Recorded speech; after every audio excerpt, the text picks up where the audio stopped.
Saúde os irmãos com a paz do Senhor.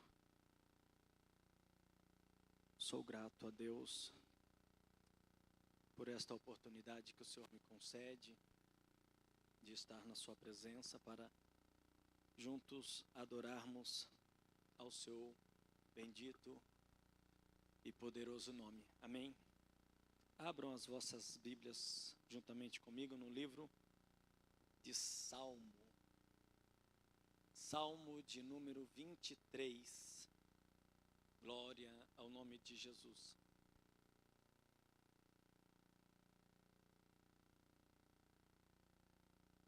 Livro de Salmo, número 23. Vamos ler os seus 6 versos. Amém? O Senhor é o meu pastor, nada me faltará. Ele me faz repousar em pastos verdejantes, leva-me para junto das águas de descanso, refrigera-me a alma, guia-me pelas veredas da justiça, por amor do seu nome. Ainda que eu ande pelo vale da sombra da morte, não temerei mal nenhum, porque tu estás comigo, o teu bordão e o teu cajado me consolam. Preparas-me uma mesa na presença dos meus adversários, unges a minha cabeça com óleo, o meu cálice transborda. Bondade e misericórdia certamente me seguirão todos os dias da minha vida, e habitarei na casa do Senhor para todo sempre. Glória ao nome de Jesus. Bendito seja o nome do Cordeiro de Deus. Irmãos, eu sei que este salmo é bastante conhecido. Haja visto que até mesmo em para-choque de caminhão, no retrovisor de carros, em muitas casas, nós vemos este salmo. Às vezes na casa de pessoas que nunca abriu a Bíblia para ler a folha amarela, mas muitas estão lá, abertas no Salmo 23. É um dos salmos mais conhecidos. Por que um dos salmos? Na verdade, nós temos na Bíblia 150 salmos. Existem outros que não estão no cânon, então não vamos falar deles. Mas existem outros salmos, é bem verdade. Por isso que eu disse que talvez que esse seja um dos salmos mais conhecidos, juntamente também com o Salmo 91. E este salmo, ele se remete a algo muito lindo para as nossas vidas. Nós podemos fazer 2 aplicações dentro deste salmo. Davi, ele está demonstrando a sua confiança em Deus. Nós podemos pegar a experiência do salmista, daquilo que ele viveu de cuidar de ovelhas e trazer para nós, sobre aquele animalzinho mesmo de 4 patas. Ou nós podemos espiritualizar aquela situação e trazer aprendizados que Deus tem para as nossas vidas, para os nossos dias.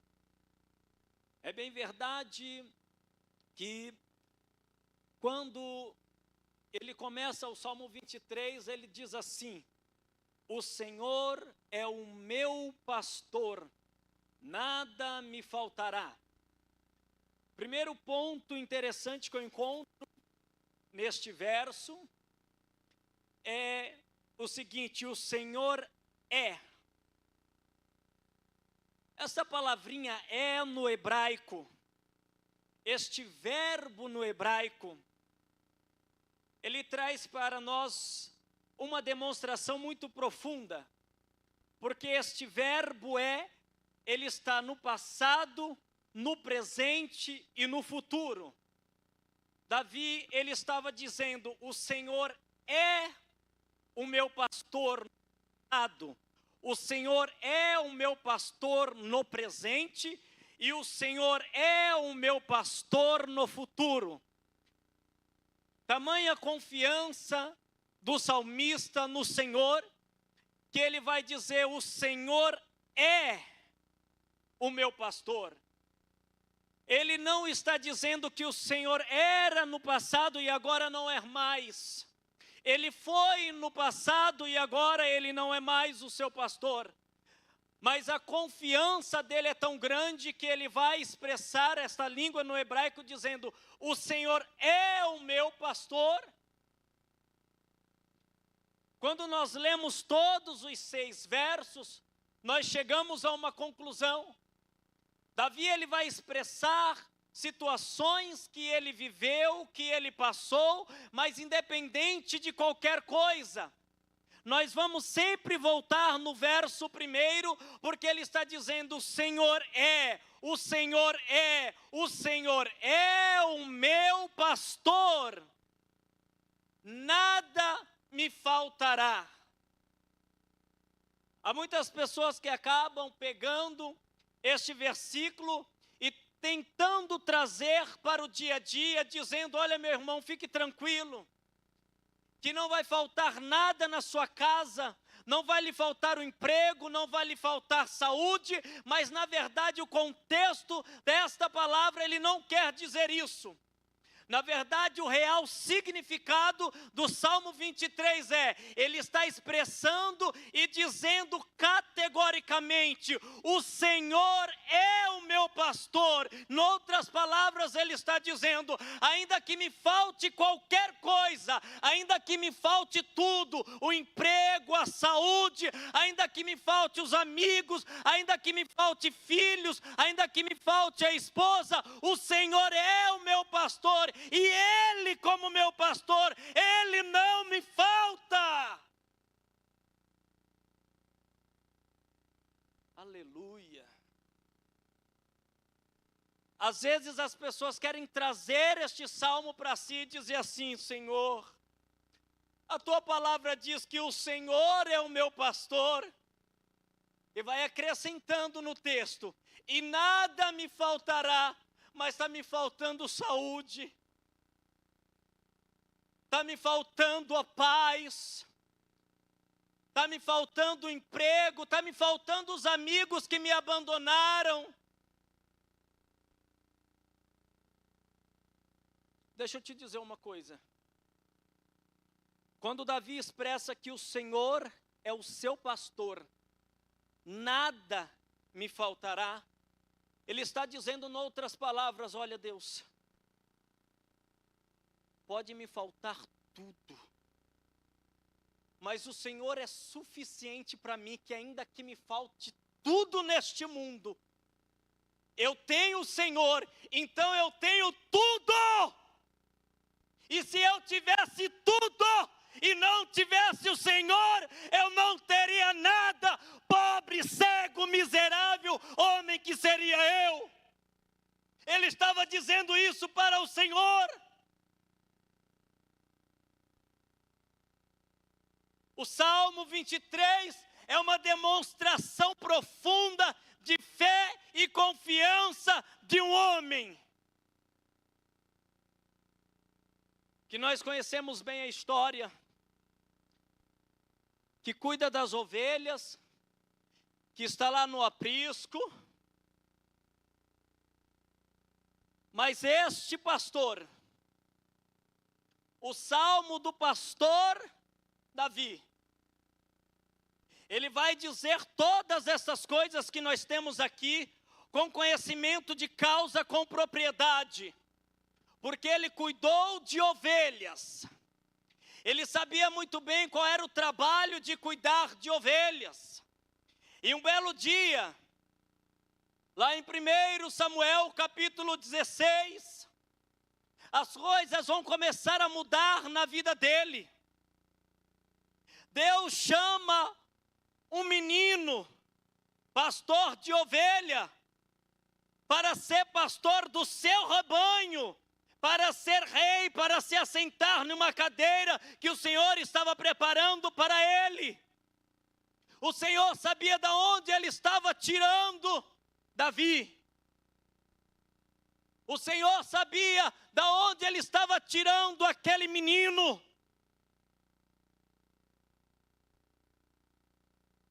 Seu pai nem imaginava, nem tinha noção, Jessé, de que o Senhor faria naquele dia em sua vida uma grande mudança.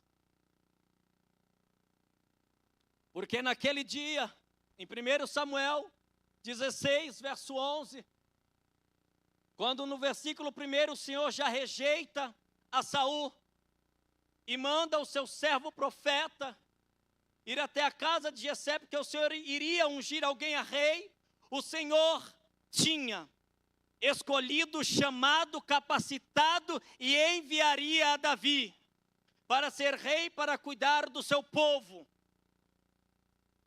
Jessé nunca imaginou, nunca passou pela cabeça dele que Davi seria alguém que um dia se assentaria no trono. E naquele dia, eu imagino a lista dos seus filhos passando diante do homem de Deus, diante daquele juiz, diante daquele profeta Samuel, e o Senhor dizendo: não escolhi a este. Olha, ele tem boa aparência, mas não é Eliabe. Olha, também não é Abinadab, não é Simeia, não é Natanael, não é Radai, não é Ozen, e entre aspas, não é Eliú. Eu digo entre aspas porque Eliú não está lá em Samuel, o nome dele, nem em 1 Crônicas 2. Vai estar no final de Crônicas, capítulo 27, o versículo 18. Você vai encontrar o nome de Eliú. Não vou entrar nesse mérito porque não tenho tempo. E imagino ele quando passa todos os filhos e acabou, as duas filhas não conta, não entra. E o homem de Deus vai dizer: acabaram-se os jovens, acabaram-se os mancebos. Ele diz: não, ainda resta um. Esse um era Davi, quem o Senhor havia preparado uma unção específica para parar de cuidar de ovelha, do animalzinho de 4 patas, porque o Senhor tinha algo muito grande para colocar nas mãos daquele menino. O Senhor tinha autoridade, autonomia e poder para colocar sobre a vida de Davi. Por isso Davi vai dizer: o Senhor é o meu pastor, nada me faltará. Ele tem conhecimento de quem é o Senhor que ele serve. Será que você realmente está tendo conhecimento do Deus que você diz que serve? Porque esse desespero, uma coisa que leva o ser humano muitas das vezes a entrar em desespero, é a enfermidade quando o médico diz não tem cura, não tem jeito. Quando o médico diz acabou a vida, vai morrer, eu dou 3 meses, eu dou 6 meses, eu dou 1 ano, eu dou 3 dias de vida, as pessoas entram em desespero. Mas Davi sabia que o Senhor era o seu pastor. E o Senhor te trouxe aqui mais uma vez para dizer a mesma palavra que você já ouviu: Ele é o seu pastor. Não precisa temer, ainda que esteja lhe faltando algo neste mundo físico. Ele, como seu pastor, não está lhe faltando. Então, no tempo dele, ele irá agir sobre a sua vida. Nós temos aqui no livro de Salmos 150 salmos, que os biblicistas gostam de chamar, que se divide em 3 grupos ou 3 blocos. Sendo o primeiro bloco ou grupos, que é o primeiro que servia para louvar a Deus. Os levitas louvavam ao Senhor, não pediam nada. Não importa se estava bancarrota, se estava para morrer, se estava condenado, se estava desempregado, se o médico falou assim, acabou, não tem mais jeito, não tem mais esperança. Não importava a situação. Eles apenas adoravam ao Senhor. E aqui vale uma observação. A diferença deles de adorar o Senhor é a diferença que nós confundimos muito em louvar a Deus. Quando você não consegue diferenciar isso, seu culto não sobe. Quando o seu louvor é para o homem, é para se aparecer, é para mostrar que conhece, é para mostrar que sabe, ele não sobe.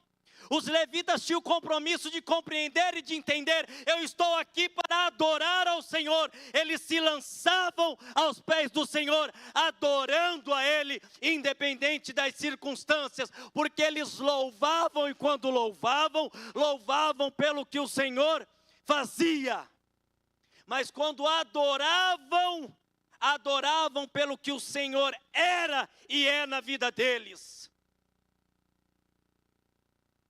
Quando a gente pensa que está adorando e está cantando por qualquer motivo e não vem do íntimo da alma, não é louvor a Deus, não é adoração, não sobe, é show. E show não sobe até as narinas do Senhor. O perfeito louvor, ele sai do profundo da sua alma e ele sobe até os céus. E a gente sabe quando ele recebe, porque sai daqui de dentro. Ele testifica: estou recebendo. Você pode estar destruído, sentindo que passou um caminhão, uma carreta por cima de você.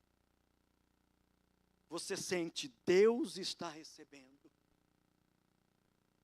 porque você está adorando. Aleluia. Glória a Jesus, deixa eu correr. O segundo bloco, ou o segundo grupo, são o famoso Cântico dos Degraus. Vai do Salmo 120 ao 134. E o terceiro salmos são salmos de tristezas, que eles rasgavam as suas vestes diante de angústias, de aflições, de dores, de perseguições, mas nunca deixavam de adorar ao Senhor, nunca deixavam de buscar a este Deus. Por isso eu volto a dizer, verso primeiro, porque não é versículo, são louvores. Se eu tivesse uma voz maravilhosa igual esses irmãos que louvavam aqui, eu poderia dizer: vou louvar ao Senhor com o Salmo 23. Mas como eu não consigo fazer isso, eu vou me expressar, eu vou ler os versos do Salmo 23. E nós voltamos novamente para o verso primeiro, porque ele vai demonstrar ao Senhor a dependência direta que ele, como homem, tem em Deus. Ele se coloca na posição daquela ovelha, porque a ovelha é dependente diretamente do pastor.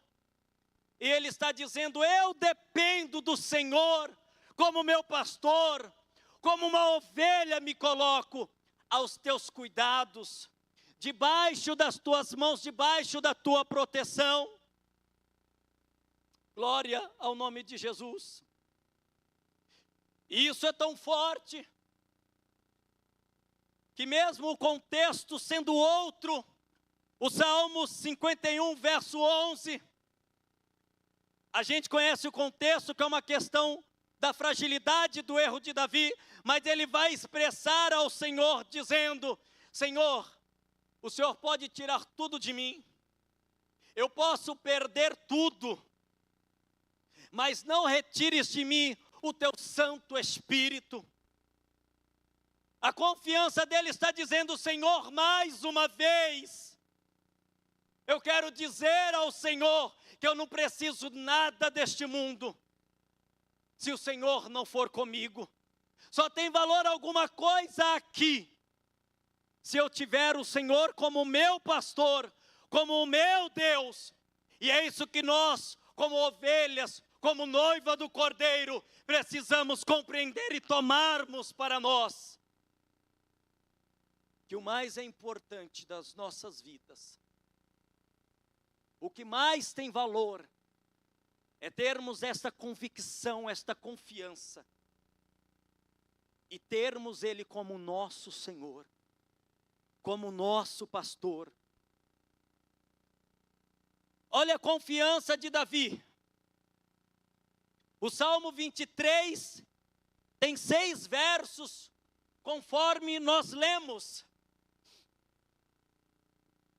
Porém, aparece aqui, pelo menos 7 vezes, o nome de Deus, que quando nós lemos na nossa língua, no português, nós passamos por desapercebido e nós não percebemos o nome de Deus. O Senhor é meu pastor, nada me faltará, Ele me faz repousar em pastos verdejantes, leva-me para junto das águas de descanso. Onde está o nome de Deus aqui? Quando nós estudamos um pouquinho, porque nós estamos distante, muito distante da língua original para nós, há um texto escrito há mais de 2.000 anos, bem mais do que isso, talvez uns 3.000 anos, a gente não consegue compreender, a gente precisa pedir ajuda aos originais para trazer para nós uma compreensão mais profunda. E aqui nós vamos ver pelo menos 7 vezes o nome de Deus. E isso acende uma luz para nós. Como está embutido nas palavras de Davi, a dependência dele, mais uma vez, deste pastor, deste Senhor, deste Deus. O primeiro nome que nós vemos aqui, de Deus, do nosso pastor, ainda no verso 1, é o Jeová Raá. Ele é o meu pastor. O segundo nome de Deus, para eu correr com o tempo, para não me exceder muito, é o Jeová Jirê, que é o Senhor proverá. Ele é o provedor. Às vezes estamos temendo alguma coisa e não conseguimos fazer essa ligação de que Ele é o meu pastor e de que Ele é o meu provedor. Ele irá prover em minha vida, porque Ele não desampara os seus. Ele não abandona os seus filhos. Ele não abandona as suas ovelhas. O terceiro nome é Jeová Shalom. O Senhor é paz. Já a Bíblia diz que Ele é o príncipe da paz. Isaías 9:6. E às vezes estamos tão sem paz, tão inquietos, tão inseguros, tão confiantes no homem, no ser humano, tão confiante na conjuntura do país, tão confiante nas alianças que o governo político faz, e ficamos desesperados, sem tomarmos conta de que Ele é o nosso Senhor, o nosso pastor, o nosso provedor. Ele é o Deus de paz, Ele nos traz paz.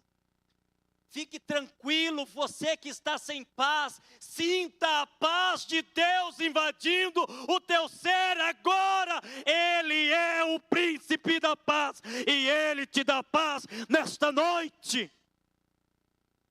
Aleluia! Ele me faz repousar em pastos verdejantes. Não vou trazer a classificação das ovelhas dentro desses versos, para não me estender muito. Já estarei terminando. Mas ele sabia, a ovelha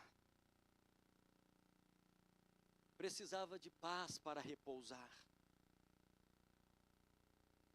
A ovelha precisava que o seu pastor a conduzisse em paz.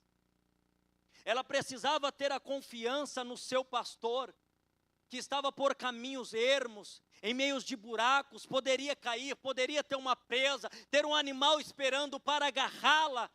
Ela tinha que ter a paz, a confiança no seu pastor, que ele estava conduzindo, ainda que por um caminho estreito, era o caminho que ela tinha que passar, e o pastor estaria protegendo ela. Por isso que depois ele vai falar de vara, de cajado, nem vou chegar lá, não vou me ater.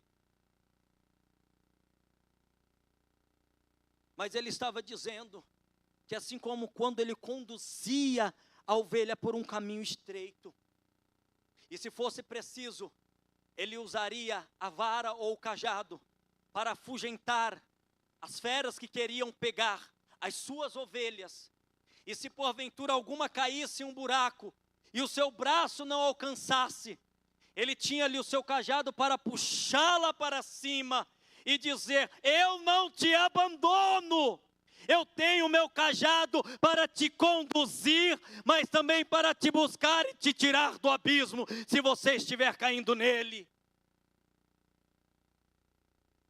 Davi sabia o que ele estava vivendo, Davi sabia o que ele tinha vivido, e Davi sabia aquilo que ele iria viver, e se precisasse deste pastor, ele tinha convicção de que esse pastor não o abandonaria. Quarto nome de Deus, Jeová Rafá, o Senhor sara, o Senhor cura. Mas eu não quero falar desta cura física que nós esperamos, na coluna, hérnia de disco, bico de papagaio, desvio de coluna, dor nas juntas, no joelho, não. Eu quero dizer de uma cura muito mais profunda, a cura na alma. A cura daqueles que não conseguem controlar uma situação de depressão, mas o Senhor é aquele que cura e que liberta.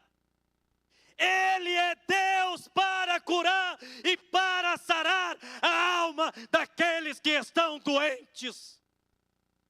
Aleluia! Glória ao Cordeiro de Deus. Ele vai curar a alma daquele que precisa. Aleluia, glória ao nome de Jesus. Quinto nome, Jeová Chamar, o Senhor está ali. Verso 4, ainda que eu ande pelo vale da sombra da morte. Lembra do que eu falei, que ele precisa levar às vezes a ovelha por um caminho estreito?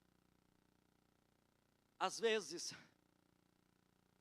o vale da sombra e da morte é este caminho, não tem outro, tem que passar. Ele tinha que levantar bem cedo o pastor, tirar a ovelha do aprisco e levar para o outro lado, atravessar o deserto. Alguns estudiosos dizem que este era conhecido de fato, o vale da sombra da morte. Era um caminho perigoso, mas tinha que passar, tinha que estar ali. E eu vou te dizer uma coisa, quando o pastor leva a ovelha, e nós somos ovelhas, para andar por este caminho que nós não queremos, e às vezes damos o nome de vale da sombra da morte. Ele não está nos conduzindo e nos levando para nos matar, para nos deixar morrer, para nós morrermos, não. É para nós aprendermos a confiar nele. Como eu vou dizer que eu confio em um Deus em que eu nunca passei pelo vale da sombra da morte? Como o mundo verá Deus em mim, a minha confiança no Deus que eu professo, que eu digo que eu sirvo? Se este pastor não me leva pelo vale da sombra da morte, talvez seja a situação que você esteja vivendo, mas eu vou te afirmar uma coisa, ele está te levando lá não é para te matar, não é para você morrer, Ele está te levando lá para fazer você sair de lá uma pessoa mais forte, mais confiante nele, porque através deste testemunho, almas se chegarão até a Cristo, vidas se prostrarão diante deste Deus. O sexto nome de Deus eu nem consigo pronunciar, mas eu vou dizer o significado. Eu vou falar em japonês, qualquer coisa, menos o nome no hebraico. O pastor dá risada, né? Depois ele me ajuda. O Senhor é a nossa justiça. Você acredita que Deus faz justiça? Alabandarai. Você está sendo injustiçado. Falaram que você fez o que não fez, que pegou o que não pegou, colocou a mão onde não colocou. Alabradachandarai. Você acha que isso não tem um peso diante de Deus? Você acha que o Senhor não está lhe vendo? Ele é Deus de justiça, Ele vai agir no tempo oportuno em sua vida, Ele vai te socorrer. E o sétimo nome é Jeová Nissi, o Senhor é a minha bandeira. Aleluia. Vou fechar porque o tempo já se foi. Eu vou parar por aqui. Dizem os estudiosos que um certo homem estava fazendo uma viagem e ele viu aquele monte de ovelhas e o pastor chamando aquelas ovelhas. Em um momento ele parou fixado, olhando para aquela ovelha, e ele viu que o pastor se aproximou de uma delas e quebrou a patinha dela, e ele ficou revoltado com a situação, e ele disse: como pode o pastor quebrar a patinha desta ovelha? E ele não se aguentou naquela situação, falou: eu vou conversar com ele, o que ele pensa que ele está fazendo? Se fosse hoje, daria ruim, né? Daria não, ele sabe o que ele está fazendo. E quando ele se aproxima do pastor, ele pergunta: por que você está fazendo isso? Com que autoridade você quebra a pata da ovelha?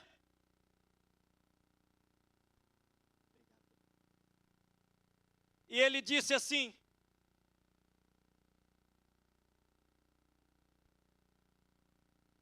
o que eu fiz está doendo mais em mim do que nela. Esta ovelha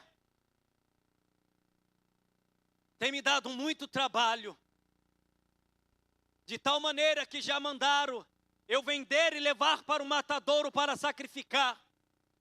Uma vez ela fugiu e ficou 3 semanas fora, e a gente procurando e não achava ela. Pensei eu que ela tinha morrido. Encontrei e trouxe de volta para casa. Outra vez, uma cobra iria matá-la se eu não chegasse a tempo. E outra vez, e outra vez, e outra vez. Mas para poupar a vida dela, eu quebrei a patinha dela e estou agora enfaixando. Mas ela não consegue mais andar. Eu irei carregá-la junto com o rebanho nos meus braços, mas eu não vou abandonar e não vou deixar ela morrer. O que eu estou fazendo é poupando a vida dela. Quando Deus permite algumas adversidades, trocando em outras palavras, Ele quebra a nossa patinha, para evitar que a gente pule a cerca, para evitar que a gente vá para o outro lado e perca a nossa vida. Às vezes Deus usa o pastor fazendo isso. Com outras palavras, Ele não quebra a nossa patinha, mas dá um belo de um esfregão, um belo de um puxão de orelha. E o Senhor está te dizendo: eu estou te vendo, estou poupando a sua vida. Mas se for preciso, vou quebrar a sua patinha, para você não perder a vida no mundo, para você não morrer lá fora. Se tiver que morrer como todas morrem, vai morrer junto com o pastor, no tempo certo, não fora do tempo, porque fugiu e foi para o outro lado. Se coloque em pé em nome de Jesus. Não se preocupe com quem está lá fora. Deus vai quebrar a patinha, mas não morrerá no mundo. A palavra não é minha, a palavra é do Senhor, a palavra é do pastor. Bondoso Deus, Pai Celestial, a Tua palavra foi ministrada na noite deste dia. Pai querido, que os Teus filhos possam compreender e entender aquilo que o Espírito Santo do Senhor lhes disse nesta noite. E que este mesmo Espírito continue falando ao coração deles. Traga paz, confiança, tranquilidade, assim como Davi tinha no Senhor. Traga para a tua ovelha, traga para a tua noiva, traga para a tua igreja na noite deste dia. Esse é o meu pedido e o desejo do meu coração. Pai, também despeça o seu povo nesta noite, guardado e protegido pelas tuas mãos. Conceda-lhe o sono dos justos, um sono tranquilo, em paz, e em nome de Jesus Cristo, uma noite repleta das bênçãos e das maravilhas do Senhor. Eu te peço e lhe agradeço em o nome